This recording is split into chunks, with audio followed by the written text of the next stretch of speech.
Now the question, why are flights being canceled? First, staffing shortages in air traffic control and related services.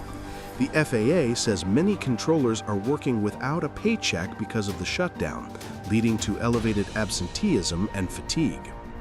Second, to maintain safety, the FAA ordered a phased reduction of flights at the busiest airports, starting with about 4% of flights and stepping up to 10% if the shutdown continues.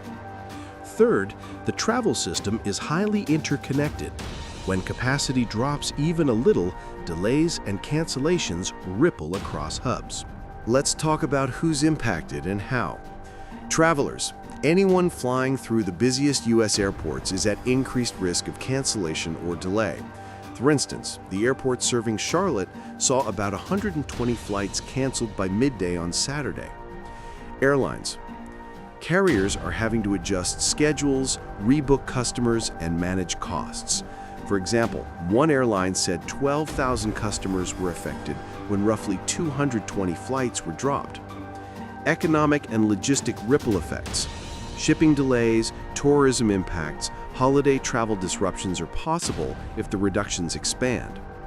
Safety and system stress. The measure to reduce flights is itself a safety decision.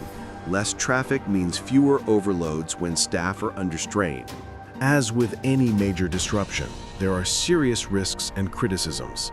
Some argue that slicing flight capacity could undermine reliability of the U.S. air travel system if the situation drags on. The longer staffing shortages go unaddressed, the greater the chance of larger cut rates.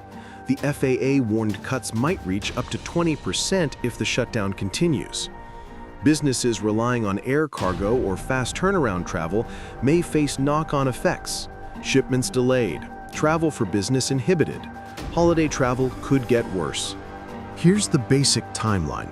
On Friday and Saturday, U.S. airlines canceled more than 1,000 flights each day. The cuts stem from a directive by the FAA to reduce air traffic operations at about 40 major U.S. airports because many air traffic controllers and other aviation personnel have been working without pay amid the federal government shutdown. For example, on one day, FlightAware tracked more than 1,400 cancellations and over 20,000 delays nationwide. So although total flights remain many thousands, these cancellations show stress in the system. Finally, let's focus on what to watch in the coming days and how you as a traveler can prepare. What to watch? Will the government shutdown be resolved soon? That would ease pressure on the air traffic system. Will the FAA escalate cuts from 4% today to 6% or more next week, as they've warned? How will airlines respond? Will they reroute, consolidate, or cut more non-core flights? What happens during peak travel periods, holiday season, business travel? Are more hubs going to feel strain? What you can do. Traveler tips.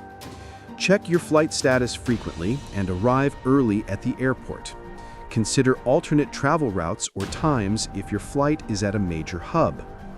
Have flexible plans in case of cancellation. Look into travel insurance or refundable options.